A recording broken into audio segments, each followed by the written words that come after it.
Welcome to Call Me Or Crazy. I'm Kiana Lambert.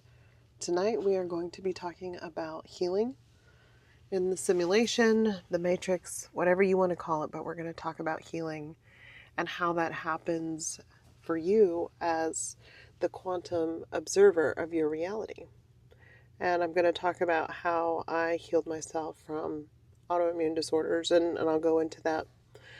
I sound like I've been crying because I have. I was watching a movie with my daughter and it was so moving.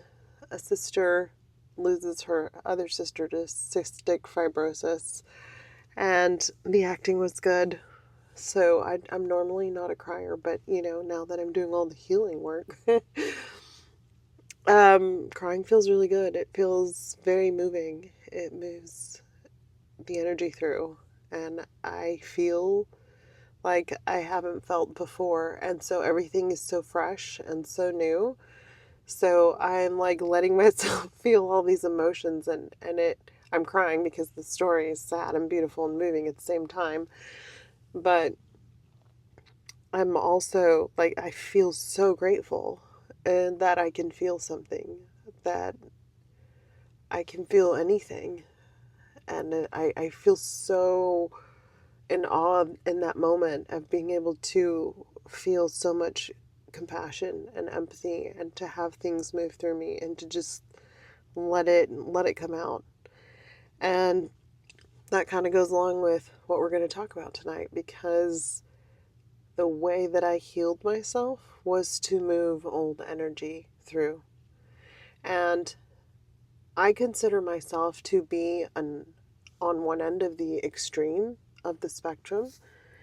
So the reason that is a good thing is that if you fall anywhere in the spectrum above me, or let's just say that if you imagine my experience on my healing journey being on really one opposite end of the negative polarity on the spectrum, if you'll envision that, if you fall anywhere up, like to the right of that on the spectrum, if you're looking at a positive negative graph of an X and Y graph, just imagine that. If you fall anywhere to the right of me, then this would apply to you, and then this would help you. A lot of people think, oh, I didn't have it as bad as she did, so it doesn't apply to me. And it absolutely applies to you. It actually means that it's going to be easier for you than it was for me. So I was sexually assaulted as a young child under 6, and then from ages 12 to 14.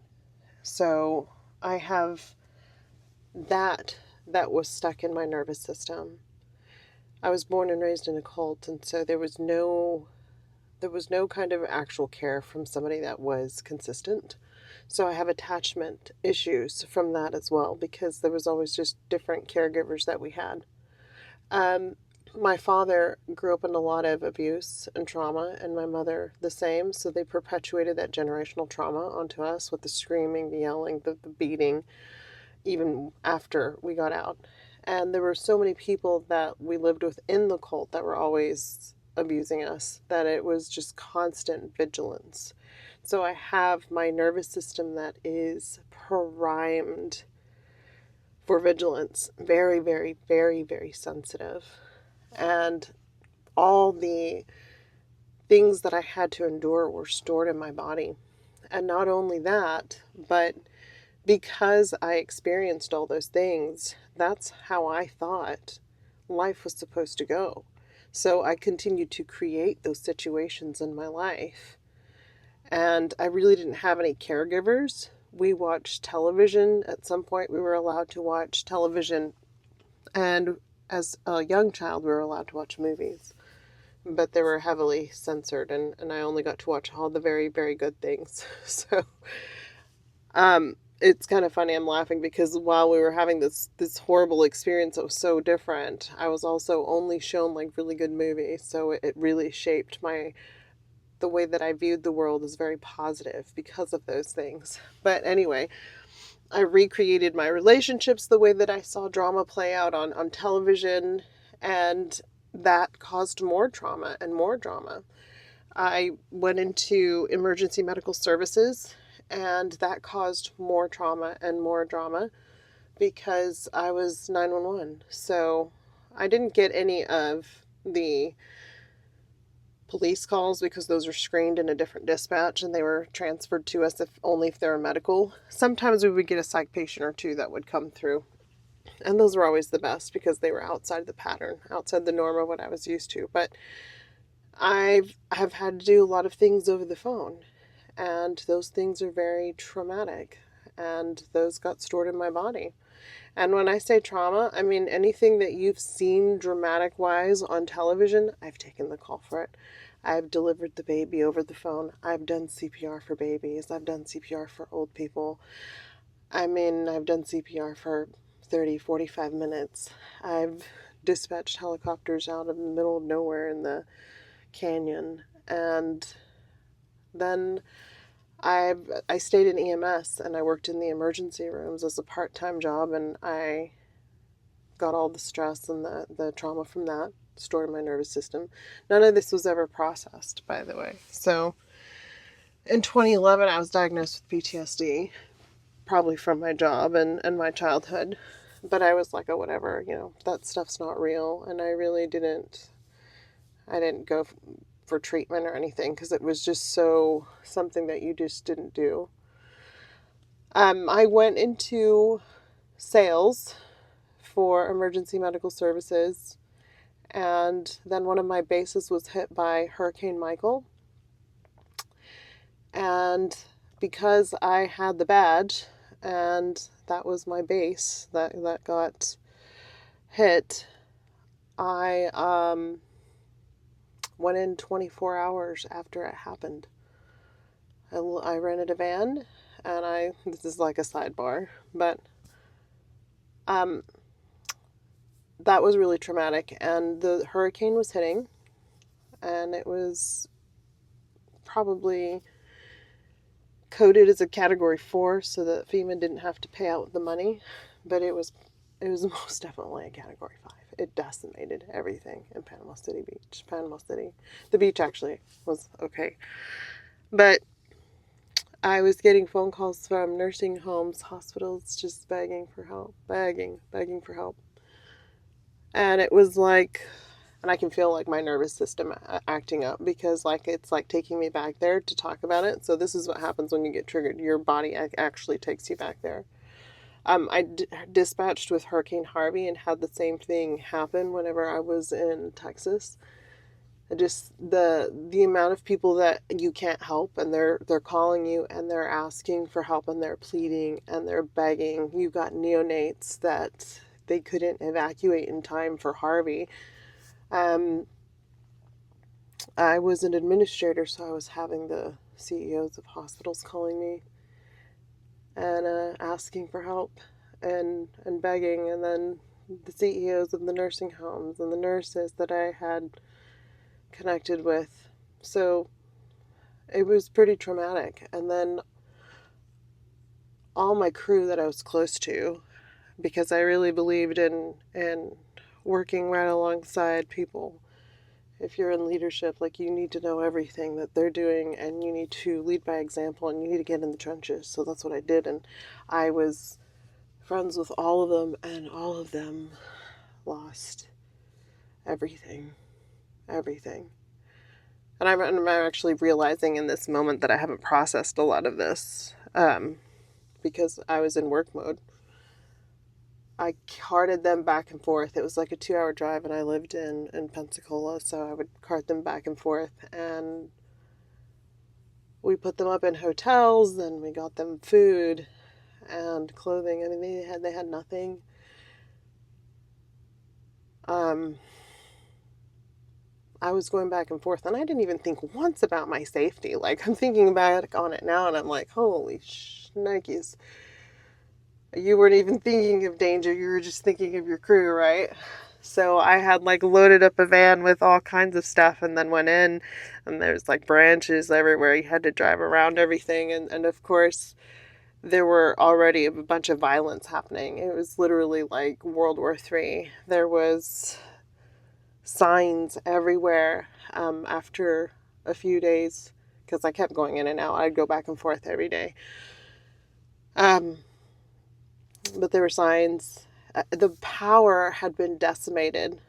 And I'm processing this, like in this. This is healing right here. Processing stuff and getting it out is a transmutation. So I went in there 24 hours later, and the first thing I did was get my cruise family out, put them in a hotel, drive back and forth, drive back and forth. And then the crew kept working. God, they were working in flip-flops. They were working in tennis shoes.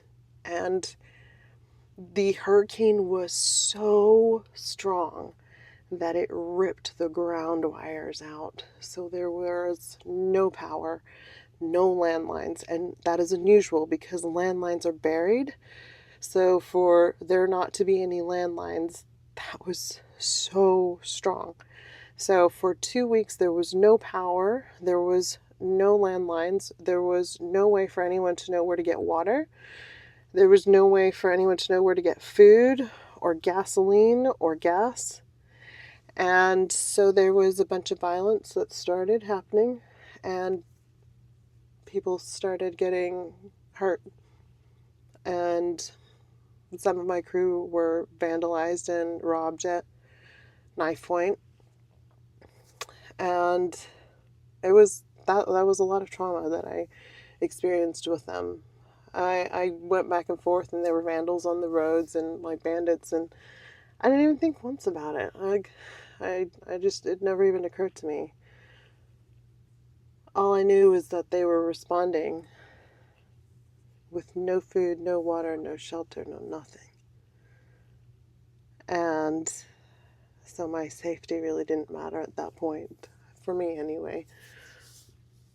It's probably one of the best experiences that I will ever have in my life, to see the amount of people that pulled together and the way that we supported each other and the way that the community supported each other was absolutely something that would give anybody faith in humanity. Again, if they lost it anyway. But I had all that trauma and I didn't process it. And so I had a bunch of relationship stuff, life stuff. I started several business ventures with people that I thought I trusted, and things went south because they went south. And it was like I wanted to do all these things, but I didn't feel good enough to do them on my own. And I wanted also to bring people with me because I was really successful when I did anything. And when I put my mind and focused on something like it, I would make it happen. I could move heaven and earth. So I had all of those things that were stored in my body. And because I didn't have parents that were emotionally intelligent or could teach me what emotions were, I had no idea how to handle anything or feel anything. I had ideas from what I saw on television, but I never actually knew anything. So by the time I had my near-death experience and I came out of it, I knew, because I went into my near-death experience saying that if I didn't figure out what I had done wrong, how to fix it, and how everything worked, I wasn't going to come back. Which is why I had the near-death experience, which is like my first clue. When you say something, you decide, it happens. Oh boy, it happens. So I had my near-death experience because I demanded it of myself and the universe or whatever. And after that, I knew that I was the observer creating everything. And then I had to go through my entire life all over again and relive every single trigger. I had suppressed so much that for 5 years, I went through every stage of birth. I was like a child, and I went through all these stages of these triggers, of emotions, of memories, of things coming up. I was reborn, and I had to go relive everything in real time with the triggers, triggering me back to the original event to show me how it worked. Because I asked for it. I demanded it. So, of course, that's what happened. So, as soon as I knew that I was the observer, And I knew that everything that I was experiencing in my body was autoimmune, and I was rejecting myself in so many ways and not following what I was supposed to do and judging myself and hurting myself because I blamed myself for my sexual assaults because my parents blamed me. So I had to heal from a lot of things in order for me to move through the illness. So it wasn't easy to get rid of the illness, and it wasn't easy to get off all the medications. But what I did was I knew for a fact that I was creating everything, that I was no longer going to harm myself, that I was going to go through the triggers, that I was going to heal, and that I wasn't going to need any of this anymore. And I took the leap of faith. And what I did was I quit all my medications cold turkey. Partly because I knew that I was taking a leap of faith as the observer, and the other part because they were making me so sick. I had been sick for years on them. And the doctors were not communicating, and they had given me 2 different types of medication for my anxiety, and they were inhibitory to each other, so I shouldn't have been taking them together, and it sent me into psychosis. And I was like observing myself, because at this point, after I'd already died, I was in the observer's position the entire time. Like, I walk around in my observer state. So I knew what was happening to me, and it wasn't that I was powerless to stop it. I knew that what was happening to me was on purpose, so that I would cold turkey everything, because I was like, oh God, no, like this is insane. So I quit everything cold turkey, and I told myself every day that I was healed. I was healed, that I was healed, and I started sitting. This is the most important thing that I did physically. Aside from the mind work of telling myself and reassuring and validating myself and rewiring my brain for healing and telling myself I was healed, I also sat, because I knew that I had to process, and my nervous system was the whole root of everything, and that I needed to sit and feel and reset my nervous system. And this is like by year number 3.5. I finally figured it out, that it was my nervous system, after trying medication, psychiatry, psychology, going into deep dives of neuroscience and every single little ache trigger thing that I could think of. I researched everything. I went into my ADHD, autism dive on all of it for years to figure out what was wrong with me, what had happened to me on a physical level and on a quantum level. I just paired it all together. So I sat with my nervous system, and I knew that had to be reset because of years of trauma. And I literally spent, honestly, I did not know that if I was going to make it, except that I knew I'd already died and there was no other way out. So I went through it. But the mindset is what you need, knowing that you are the observer creating your reality and you can heal yourself. Faith and belief in yourself is what you need. And then if you come from any kind of trauma, this is what I'm talking about, on the right side of that spectrum that I am in, then this is going to be a lot easier for you, because your nervous system is what is holding that energy. It's blocking those energy meridians in your body.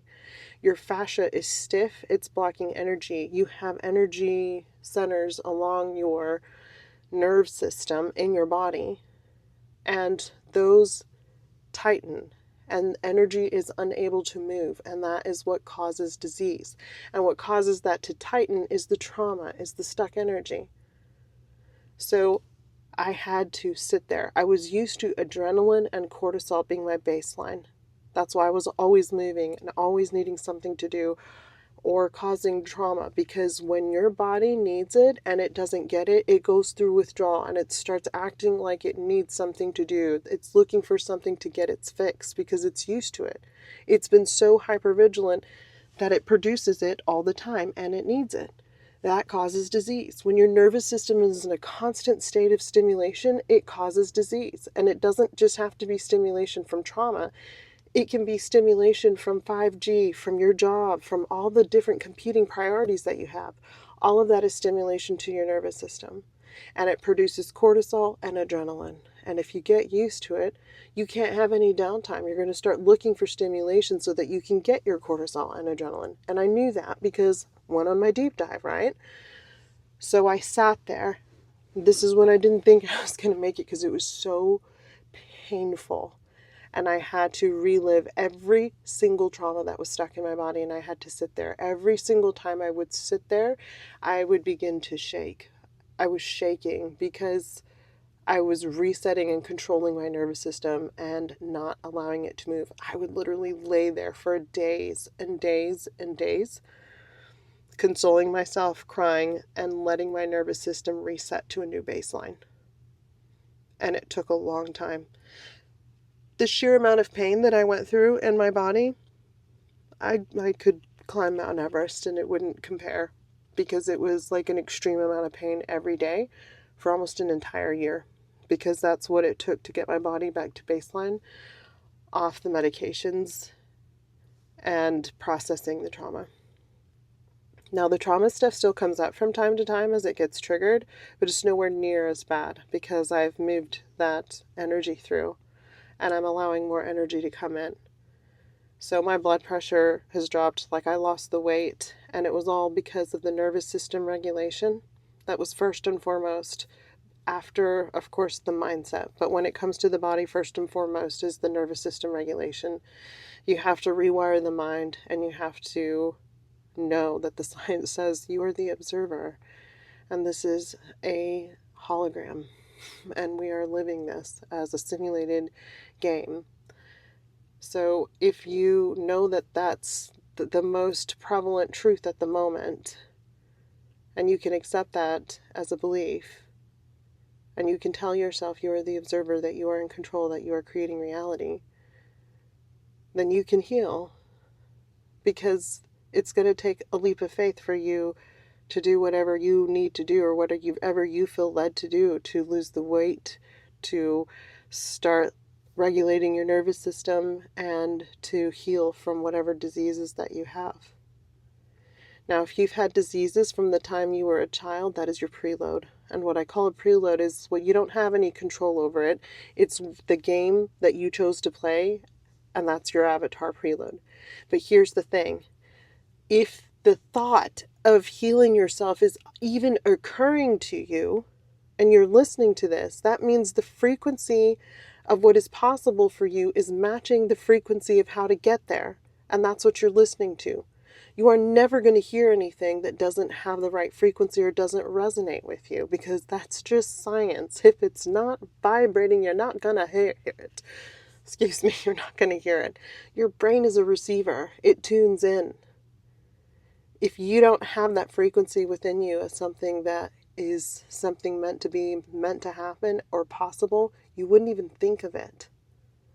So what you need to do, if you've had this since you were a child, or if you have been diagnosed, is you need to start working with your belief system.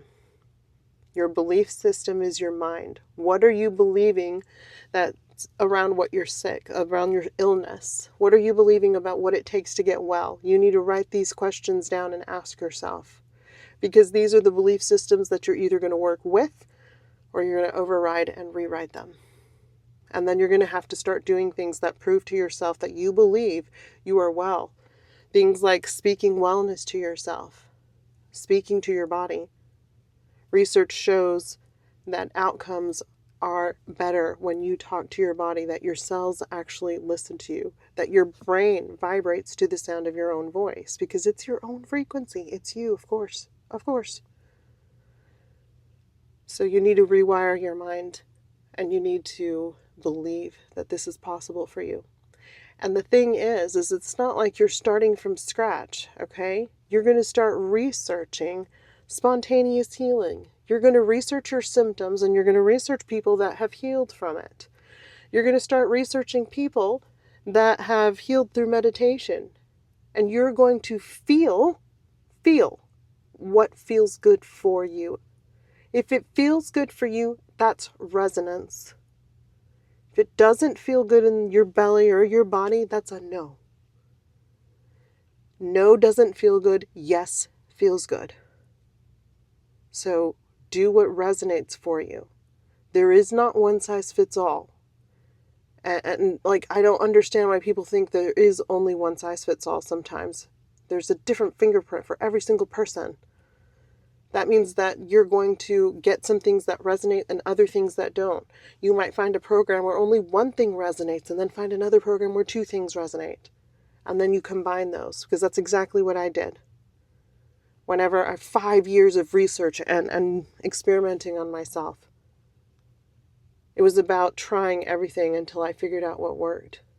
So if you find somebody that you resonate with that has most of the answers, try those things. And meditate and do whatever feels right for you so that you can believe that healing is possible. Because you are the only one creating this experience for yourself. But everything is possible in the quantum unified field. That is the field of energy that you are creating from. You are the observer. You are collapsing the wave of energy from the quantum unified field and creating the reality that you are experiencing. And all possibilities exist there. So another thing you can do is start to build your person, your avatar, and imagine your avatar well. Visualize what that avatar looks like. How does that avatar show up? And then imagine what your life looks like and what you're doing when you're well. What does it feel like? Take that feeling and hold on to it and remember it and hold on to it throughout the day. And then start embodying the avatar that you create that says you are well. Because the more that you believe it, the more that your brain and your body will adapt. If you look at people that have multiple personality disorders, I know I talk about this, but one personality disorder will have a disease, the other one won't. The disease turns off and on in an instant when these personality changes take place, because that's how powerful the brain is. So if this is possible, and all these things say it's possible, then your only job is to believe it. And then start taking action by embodying the avatar of you that does not have this illness, and start imagining and visualizing the reality where you don't have this illness. Speak words of wellness to yourself and belief. Rewire that mind. And remember that you are the one that is creating everything, and you can change it. It can be as fast or as slow as you believe it to be. But healing is possible. It wouldn't even occur to you if it wasn't. All you have to do is try what works for you, and you have to be consistent. Because being consistent and embodying somebody new is going to take time. Your brain needs to build new neural pathways for it. Research shows us 27 days. That's what the research shows, but it's based on the observer who did the research. So that is only showing you what is possible. What you can do can be in any amount of time. It's what you believe. And you have to walk like it's already happened. What you embody and your perception of yourself creates a frequency. That frequency is associated with the reality. You have a frequency right now of disease. You have a frequency right now that you need to change, because you cannot experience a new reality that you've created from the old frequency of you, because it is you. You're creating it. It mirrors you. It responds immediately with you because it is. So when you change, that's when the mirror changes. When you smile, that's when the mirror smiles back. So that is the extreme of how I healed myself. And if you fall anywhere away from that extreme, then this won't be as hard for you. So don't think that, just because I don't have it as bad as she did. No, that's a good thing. That means what I'm talking about is going to be so much easier for you to do. The prescription is just the same. It doesn't matter if you've had a lot of things happen or little things happen. It doesn't matter if you've had big health, little health. None of it matters. What matters is the prescription and how you do it and the steps that you take. That's what matters. So if you feel like this is possible for you, do exactly what I said, because the power is within you. and your outcome is directly proportional to your belief. So believe in yourself. Love yourself, and then ask yourself. You can ask yourself and connect to yourself and ask yourself why you are getting this. What are you supposed to learn from it? Because you will receive an answer. The first thing that you get in your mind, that is the answer. And I'm not just telling you that as like a rule. You make the rules because you make reality. So you can say it out loud. The first thing I get is the thing that is the right answer. That's the first thing I'm hearing. That's the right answer. And then ask yourself the questions. Trust yourself. Trust what you get. I cannot tell you how much trust makes a difference. You have to trust yourself. So anyway, that was a little bit of a longer episode, I guess. Well, no, I guess it's about average 30 minutes, but I hope this was helpful. I really believe that everybody can have whatever they want and they can experience whatever they want. There's no limits. You can come down here and do anything, and you can feel everything, and it feels amazing. And I'm very blessed. So I will see you next week.